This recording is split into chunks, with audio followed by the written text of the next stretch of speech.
التدابيران التديبة الردي بودان السلام عليكم ورحمة الله وبركاته خريف ولنركن خان سلامتات نجني يويا إلمان رمو ككشتي أكو ريفو أجندان الرتي خيسان دربن جيتشي قال لتشي غرتي إلما ولو خد إنقد غافة إسان أمبولانسي خيسا جري غرياسي نفتنيام فتو غرتي بغا اسم فتي جرى اسم فتسن جرى أمبولانسي خيسا سياسي اسم فتسن ولو راحة جيجتني وللو الشيف الدجي دادتشا توري ittiin dhaadachaa ture sigale arra kuno jarri sun deebisee qawwuma inni hidhachiiseen qawwuma inni itti kenneen uggii mukodduu isa kaawu wallo barisiniin jaaladha wallo barisiniin mee wallo yoo jaalatte aangoo qabdaatii naannoo godhi naannoo oromiyaa jalaa sin galchin naannoo amaaraa jalaa sin galchin kophaa isaanii mee deebii deebisiif dhumaatii ummanni sun dhumeessanii deebii deebisiif ummanni sun gaafa amaaraa wajji wallolu hospitaalan qabu mee hospitaala tokko jaariif kijiba arra waan akka gartee ummata kana jaalatu afaan ballisee afaan isaa gogaraa surriftuun keeysaa baate fakkaatu kana balliseechi beere keessa dhaabbata akka waan namni jaalatu fakkeessuudhaaf gartee beere keessa ol naqanii way abiyyi je برنامج سن حلال فتشني وراني في دبر قابين في قادرية تنفيذني وأمني نوم فدا أمني ملء إيش فدا جت شوف كيسو في سيقول لي أمته كيسو ولا كاني هي جاكت دراما فيلم نيجرتي أتيتابتو هندي نمني سجل بخيجراي so الرحال يرو وني جتشاجرن فارسي بولا في وني إني فارسي بولا كنيش يا خروال لوخته وبو في تيبيل في شابيا في غرتي نراهيميغا فنون والتاتي يوغاندا خيستي يجت غابو الرودون سيغل هاي يو والتانو مالي بغا والتاني ركو جرا يو ربي دغا غوديتو والتان اناف گمچو بغا والتان ati gaafa deengadda TPLF irratti amaaraa wajji waltaate fannoo wajji waltaate shaabiyaa fiddee afeerte soomalee fiddee afeerte arab imireetii dirooyinii isaanii afeerte ummata lammii biyya sanii gaafa fixxu gaafa gudeechiftu gaafa qabeenya Itoophiyaa biyyattiin qabdu kan Tigreen ichi guurte sigale dhaayitee qabeenya Itoophiyaa dirooyinii Arab Imireetiitiin barbadeessitu gaafa waraanati shaabiyaa achi keessa naayitee gartee waraana shaabiyaatiin lammiitee gudeechiftu qabeenya gartee Tigreen ichi kuufatte guuranii gaafa Tigraay galchan ati waan sirrii goote gaafa Suudaaniin daangaatti cufaa jettee lammiiteetitti gamaa gamanaan daangaa itti cufsiiftee fixxusan ati sibira sirriidha garuu shayxaana kana firraa buqqisuuf shayxaana kana gartee likkii galchuuf wabooyyoo namaa wajji haase sigala haraami gantu ati immoo ilma biyyaati nama biyya jaalatu namni biyya jaalatu ka Soomalee hunda fidee waraana Soomalee kan gartee Eertiraa leenjisuu turte ichi naqanii sigale ummata Tigree ficcisiisuu turan gaafa saati sirrirra jirta namni ma wal ta'uudhaaf sirrirra hin jiru jechuudha tapha kanaa yoom taphachuu dhiifta sigale ummanni Oromoo kanarra guddatee jira waan dhugaa lafa jirtuun isinii himti waan arra iyyisiisee hanga gaddaam Ximootis namicha maaligaa maqaan isaa maali geetawun Ximootis immoo gaddaawun Ximootisan hangasitti ibsa isaan baasisiise isiniif himaa jechuudha idduu tana break news jee takka oduu ammee jee buraayyutti raayyaa ittisaa wal fixuu isinii gabaaseetiin ture jechuudha dubbiin jalqabnichirraa ka dubbiin jalqabnichirraa ka os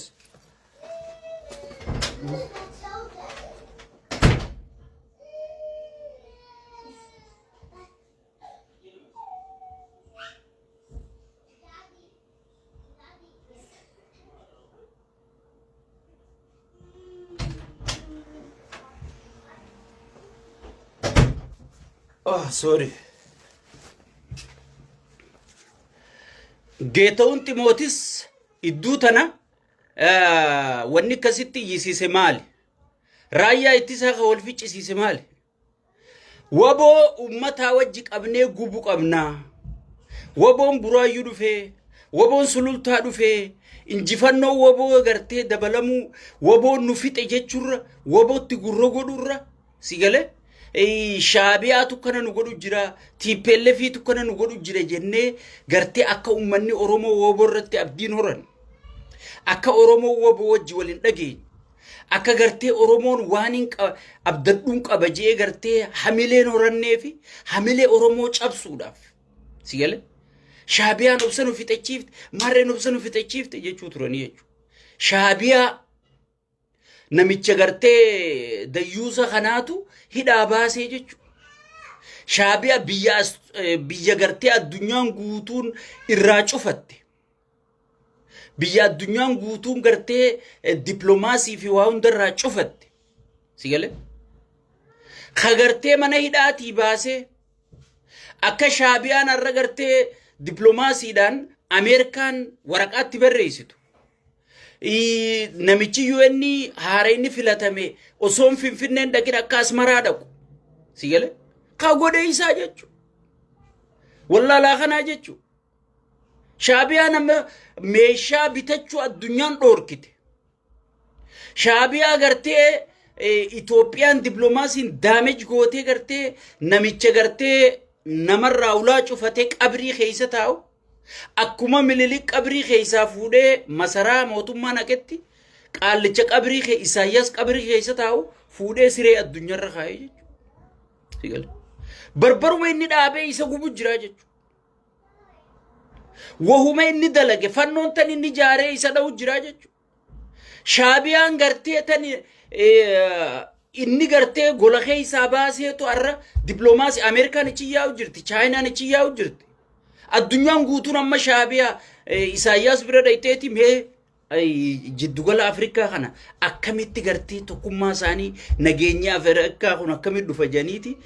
waan dur Itoophiyaa mareessisan arra Isaayyaas mareessisu jiranii jechuudha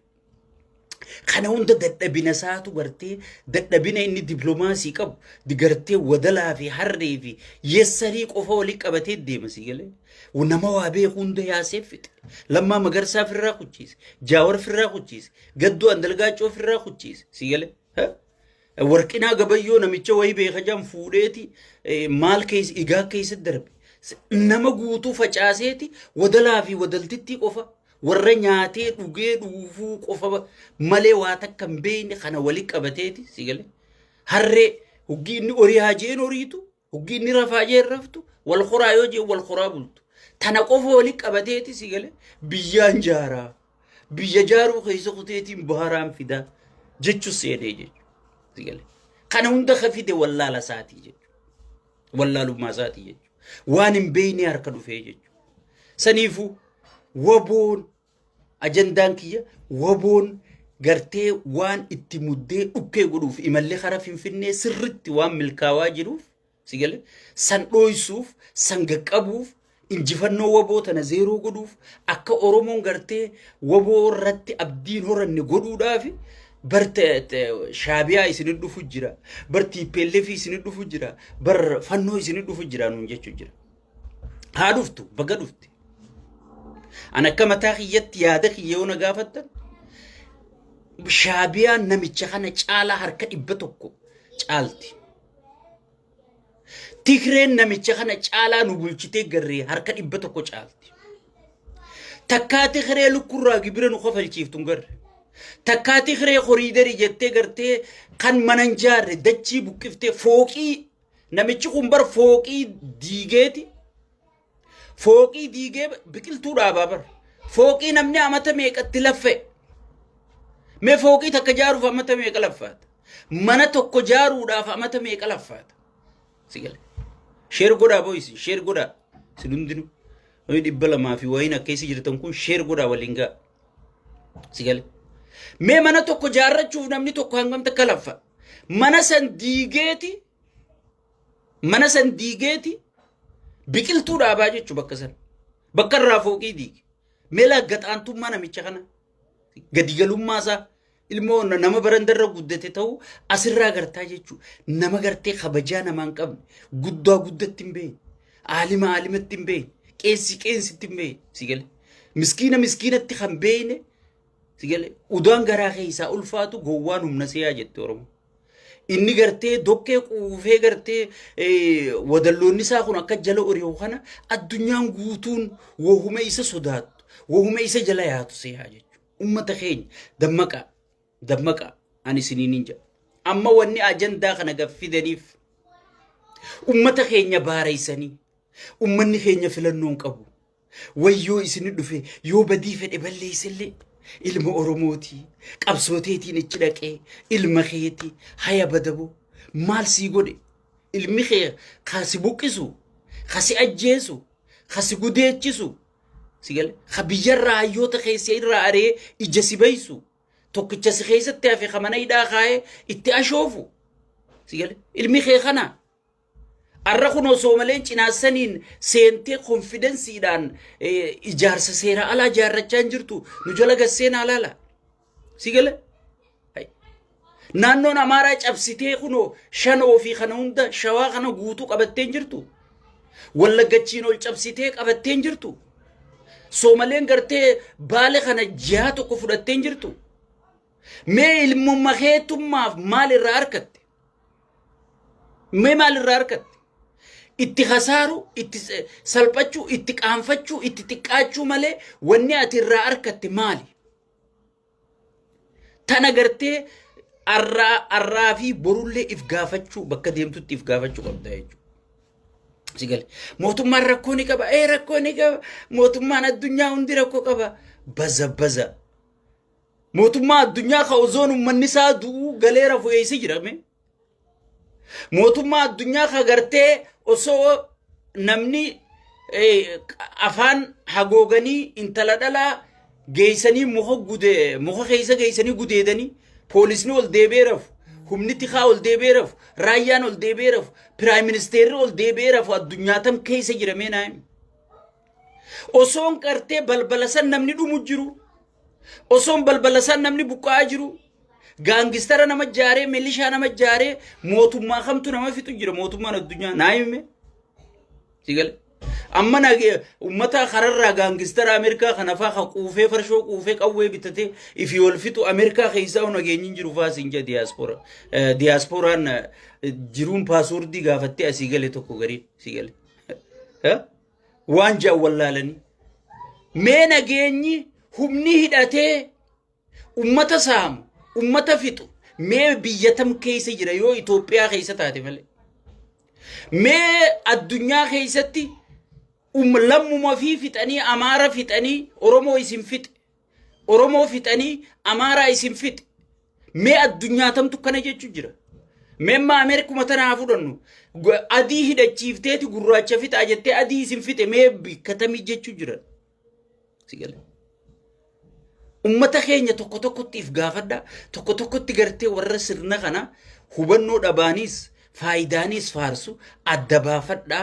firraa laalaan isiniin jedha sigale firraa laalaan isiniin jedha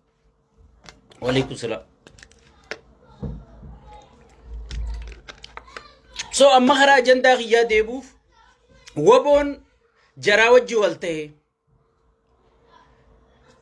waboon osoon nama birooti wajji walin ta'in si wajji wal ta'uudhaaf hoogganaan isaanii itti aanaan hoogganaadha sigale bakka qaamni sadaffaa argamutti bakka Ameerikaan guddoon tun Norway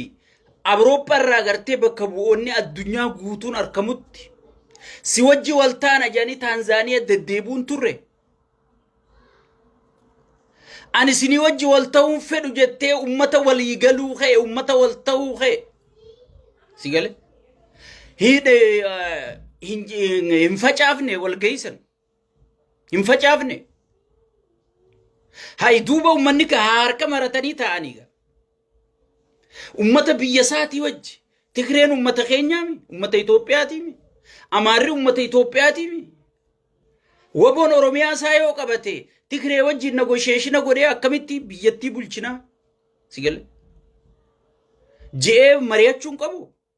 mootummaa maal fakkaattu qaba Itoophiyaan qabaachuu qabdi jee mari'achuun qabu Maria arrana ma wajji mari'atan jettanii lafa dhiitan tana dursa si wajji mari'anne hin barbaadu jettee eega walii farramuu kaan walgayin facaasisiifne digale wadalaka awwalu abdii fa'aa sergite wadala dhiya harka dhiigaa kana ergisiifte walgahii gartee generaalonni fixanii dubbiin dhumatte Qaallicha Ridwaan Hussein jaamu namicha maraataa achi fuutee as ergite sigale hin facaasisiifne hay yoo ati nama wajjin mari'anne namni caljee haa ta'u ati nama fixxaa fooqii diide horiidari jettee fooqii diidee biqiltuu dhaabda mana miskiinaa kanarra deemteeti gartee ati dulloota kana faa harka fuutee nama gara laafee isa maarree faarsee bulaan si dhaadheessaa ati gana bakka namni biroo nama wajji wal mari'ate dhorkaadha ati garuu yoo nama abbaa feetii wajji mari'ate yoo eltira afeerteeti khiraay fichisiiftu yoo arab imireetirra gartee baale farramtee harargee farramtee durooyini galfattee lammiitee fichisiiftu ati sirri jirta ati waan eebifama godhu jirta sigale wanni kana jaamuun jirtu ummata feetii Gurreessin calab abbaa fedhee wajji shayxaanaa wajji mari'atanii qaallicha kana xumura isaatti gochuun dirqamaa jedhu nama dhimmi Itoophiyaa na galchaju